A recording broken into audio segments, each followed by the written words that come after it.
नमस्ते। तो आज हम इस वीडियो में जी लर्न लिमिटेड इस कंपनी का जो ₹3 का पेनी शेयर है उसके बारे में फुल एनालिसिस करने वाले हैं। और इस एनालिसिस के लिए हमें कंपनी के रिलेटेड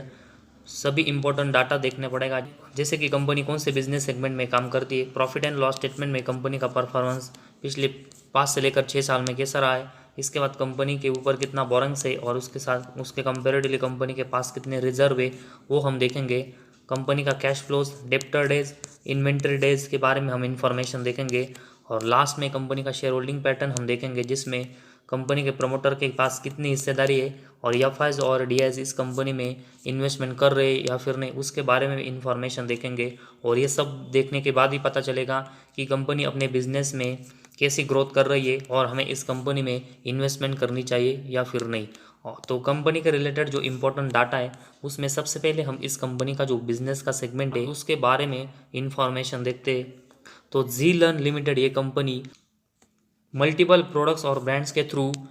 लर्निंग सॉल्यूशन और ट्रेनिंग्स यहाँ पर प्रोवाइड करती है। और उसके साथ ही में ये company long term lease agreements जो स्कूल इंफ्रास्ट्रक्चर के लिए लगता है वो भी यहाँ पर प्रोवाइड करती है। और साथ ही में कंपनी हमें एसएल ग्रुप का यहाँ पर पार्ट देखने को मिले, जिसमें company broadcasting, DTH, print, education, industrial और इंफ्रास्ट्रक्चर इंडस्ट्रीज में भी काम करते हुए देखने को मिली। लेकिन कंपनी का जो मेनली बिजनेस है वो हमें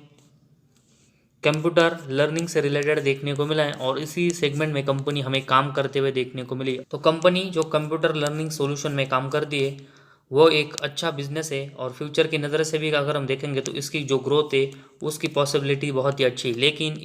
लेकिन सिर्फ कंपनी का बिजनेस देखने से हम किसी भी कंपनी के बारे में पूरा ओपिनियन नहीं बना सकते। इसके लिए कंपनी के फाइनेंशियल भी हमें देखने पड़ेंगे और उसमें अगर कंपनी अच्छा परफॉर्मेंस करती है तो ज़रूर हम इस कंपनी में एक लॉन्ग टर्म की नज़र से एक अच्छी इन्वेस्टमेंट कर सकते हैं। तो कंपनी का बिजनेस सेगमेंट अच्छा है, लेकिन इसके साथ ही में कंपनी के फाइनेंशियल कैसे वो भी हमें देखना पड़ेगा। और उसके लिए सबसे पहले हम कंपनी का प्रॉफिट एंड लॉस स्टेटमेंट देखते हैं, जिसमें पिछले 6 सालों का कंपनी का डाटा हम देखेंगे। और सबसे पहले हम कंपनी का सेल्स देखेंगे तो मार्च 18 में 269 करोड़ का कंपनी सेल्स कर रही थी, जो कि इसके अगले 2 साल अगर हम देखेंगे तो 517 और 515 करोड़ का कंपनी का सेल्स रहा था। तो अगले 2 साल में कंपनी ने एक अच्छी ग्रोथ की, लेकिन इसके अगले 3 साल अगर हम देखेंगे तो मार्च 21, मार्च 22 और ट्रेलिंग 12 मंथ्स, इसमें कंपनी का जो सेल्स है वो हमें 200 करोड़ से लेकर 300 करोड़ के बिटवीन यहाँ पर देखने को मिला है, जो कि इससे पहले मार्च 18 में भी कंपनी का सेल्स उतना ही था। तो मार्च 19 और 20 को छोड़कर देखेंगे तो पिछले 3 सालों में कंपनी की जो सेल्स की ग्रोथ है वो एक ही रेंज में हुई है। तो कंपनी की जो सेल्स की ग्रोथ है उसको हम एक ठीक ठाक मान सकते हैं। और इस सेल्स के कंपेरेटिवली कंपनी का अगर हम एक्सपेंस देखेंगे तो कंपनी ने अपने सेल्स से वो एक्सपेंस के कंपेरेटिवली मैक्सिमम टाइम ज़्यादा की है, जिस रीज़न की वजह से ऑपरेटिंग प्रॉफिट कंपनी का मार्च 18 से लेकर ट्रेलिंग 12 मंथ्स तक हमें पॉजिटिव में देखने को मिला है। लेकिन तो पिछले 3 सालों में कंपनी की सेल्स की ग्रोथ है वो हमें यहाँ पर कम होते हुए देखने को मिले, जिस रीज़न की वजह से इन 3 सालों में अगर हम कंपनी का ऑपरेटिंग प्रॉफिट देखेंगे तो वो भी हमें कम होते हुए देखने को मिला है, जो कि इसके कंपेरेटिवली मार्च 18, 19 और 20 में कंपनी का ऑपरेटिंग प्रॉफिट 100 करोड़ के ऊपर हमें देखने को मिला था, जो कि अभी हमें 50 करोड़ के आसपास मार्च 21, 22 और ट्रेलिंग 12 मंथ्स में देखने को मिला है। तो पिछले 3 सालों में सेल्स की जो ग्रोथ डाउन हुई उस रीज़न की वजह से ऑपरेटिंग प्रॉफिट भी कंपनी का डाउन होते हुए देखने को मिला है। और उसके बाद कंपनी का ऑपरेटिंग प्रॉफिट मार्जिन देखेंगे तो ये 30% के ऊपर हमें मार्च 18, 19 और 20 में देखने को मिला है, जो कि इसके कंपेरेटिवली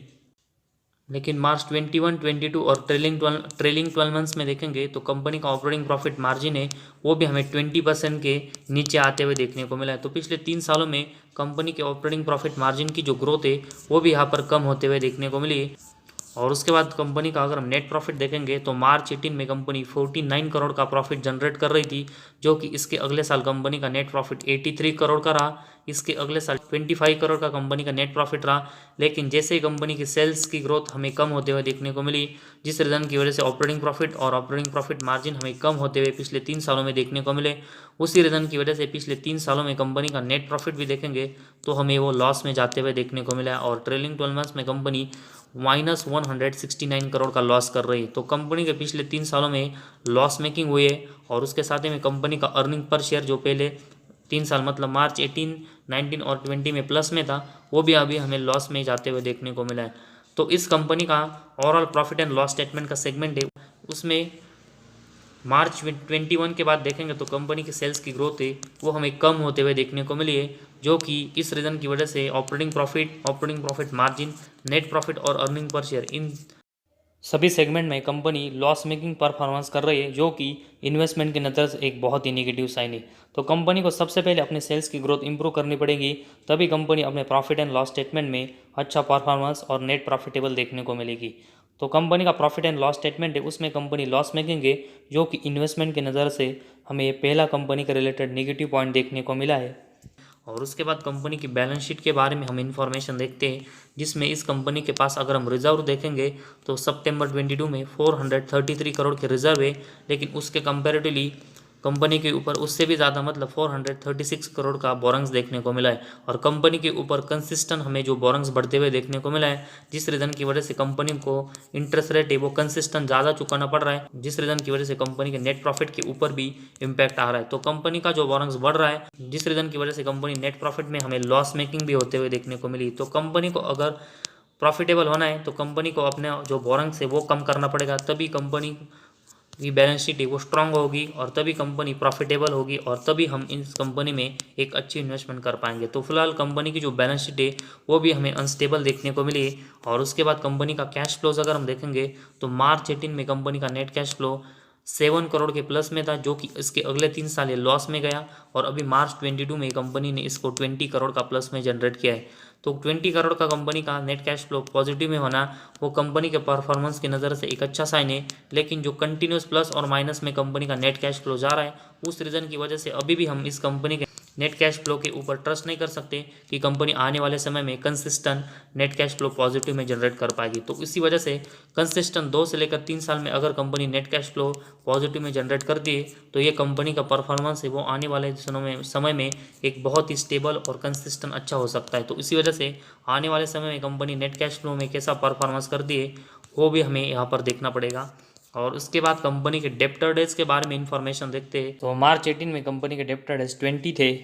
जो कि इसके बाद कंसिस्टेंट हमें बढ़ते हुए देखने को मिले। और इस रीज़न की वजह से मतलब कंपनी के जो डेप्टर डेज बढ़ रहे उसकी वजह से कंपनी को अपने डेप्टर से पेमेंट लेने में बहुत ही समय लग रहा है, जो कि कंपनी के बिजनेस के लिए एक बहुत ही निगेटिव साइन है। और उसके बाद कंपनी के इन्वेंटरीज देखेंगे जो कि मार्च 18 में 85 थे, इसके अगले 3 साल अगर हम देखेंगे तो ये कंसिस्टेंट बढ़ते हुए देखने को मिले, और मार्च 22 में कंपनी ने इसको फिर से कम किया। तो कंपनी के जो इन्वेंटरीज है वो कंसिस्टेंट हमें बहुत ही ऊपर नीचे होते हुए देखने को मिले, जिस रीज़न की वजह से कंपनी को कभी इन्वेंटरी बेचने में कम समय लगता है और कभी हमें ज़्यादा समय लगते हुए देखने को मिलता है। तो एक कंसिस्टेंसी हमें यहाँ पर देखने को नहीं मिली। तो इन्वेंटरीज में कंपनी को अपने डेज है वो कंसिस्टेंट कम करके रखने पड़ेंगे, और कंपनी के जो डेप्टर डेज कंसिस्टेंट बढ़ रहे वो भी कंपनी को कम करना पड़ेगा, ताकि कंपनी के आने वाले समय में एक अच्छी ग्रोथ हो। और लास्ट में कंपनी का शेयर होल्डिंग पैटर्न के बारे में हम इन्फॉर्मेशन देखते हैं, जिसमें कंपनी के प्रमोटर के पास मार्च 23 में 15.05% की हिस्सेदारी है, और कंपनी के जो प्रमोटर है उनकी कंसिस्टेंट इस कंपनी में हमें हिस्सेदारी कम होते हुए देखने को मिली है। और उसके बाद एफआईएस की इन्वेस्टमेंट इस कंपनी में देखेंगे तो अभी 11% के ऊपर है, लेकिन एक समय था मतलब मार्च 21 में पिछले 2 सालों पहले 21% से भी ज़्यादा की हिस्सेदारी एफआईएस के पास हमें देखने को मिली थी। लेकिन इस कंपनी के जो फाइनेंशियल है वो अभी हमने देखे, जिसमें कंपनी पिछले 2 से लेकर 3 साल में लॉस कर रही है, और उसी लॉस करने की वजह से एफआईएस की इन्वेस्टमेंट है वो इस कंपनी में हमें कम होते हुए देखने को मिली। और इनके कंपैरेटिवली अगर हम पब्लिक के पास देखेंगे तो लगभग 73% के स्टेक उनके पास है। तो इस कंपनी के फाइनेंशियल बहुत ही ख़राब है, और उसके कंपैरेटिवली अगर हम पब्लिक के पास देखेंगे तो इस कंपनी की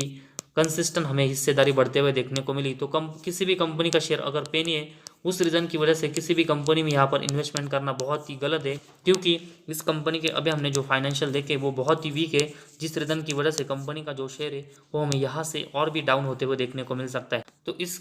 कंपनी के जो फाइनेंशियल है वो अभी हमें बहुत ही वीक देखने को मिले, और उसके बावजूद अगर कंपनी का शेयर हमें ऊपर जाते हुए देखने को मिलता है और उसमें अच्छी तेज़ी देखने को मिलती है तो ऑपरेटर इस कंपनी के शेयर को ऊपर ले जाते हुए देखने को मिलेंगे, लेकिन वो कभी भी इस कंपनी के शेयर को किसी भी प्राइस पर यहाँ पर बेच सकते हैं, और उसके बाद कंपनी के शेयर में हमें फिर से लोअर सर्किट और गिरावट भी देखने को मिल सकती है। तो इसी वजह से जब तक कंपनी अपने फाइनेंशियल में और अपने बिजनेस में अच्छी ग्रोथ नहीं करती तब तक हम इस कंपनी में एक ट्रस्ट के साथ इन्वेस्टमेंट नहीं कर सकते। तो इसी वजह से कंपनी को अगर आने वाले समय में अपने बिजनेस और फाइनेंशियल में एक अच्छी ग्रोथ करनी है तो कंपनी को सबसे पहले अपना जो सेल्स है वो यहाँ पर इम्प्रूव करना पड़ेगा, तभी company profit and loss statement में सभी सेगमेंट में अच्छा परफॉर्मेंस कर पाएगी। लेकिन साथ ही में कंपनी को अपनी बैलेंस शीट में कंपनी के ऊपर का जो बोरिंग्स है वो कम करना पड़ेगा और कंपनी के कैश फ्लोज है वो मैक्सिमम टाइम प्लस में जनरेट करने पड़ेंगे, तभी कंपनी आने वाले समय में एक स्ट्रांग और स्टेबल अच्छा परफॉर्मेंस कर पाएगी। लेकिन फिलहाल कंपनी के जो फाइनेंशियल है वो यहाँ पर हमें वीक देखने को मिले। ज़रूर कंपनी कंप्यूटर लर्निंग सेगमेंट में काम करती है जिसकी फ्यूचर में एक अच्छी ग्रोथ हो सकती है, लेकिन कंपनी की अभी करंट पोजीशन हमें बहुत ही ख़राब देखने को मिली, जिस रीज़न की वजह से अभी तो हमें इस कंपनी में इन्वेस्टमेंट करने से अवॉइड करना चाहिए जब तक कंपनी अपने बिजनेस में अच्छा परफॉर्मेंस नहीं करती। तो इस वीडियो में बस इतना ही। अगर आपको हमारा वीडियो पसंद आया तो इस चैनल को ज़रूर सब्सक्राइब कीजिए, साथ ही में बेल आइकॉन प्रेस करके ऑल सेक्शन पर क्लिक करें ताकि आपको शेयर मार्केट की हर अपडेट जानकारी नोटिफिकेशन के थ्रू सही समय पर मिल सके।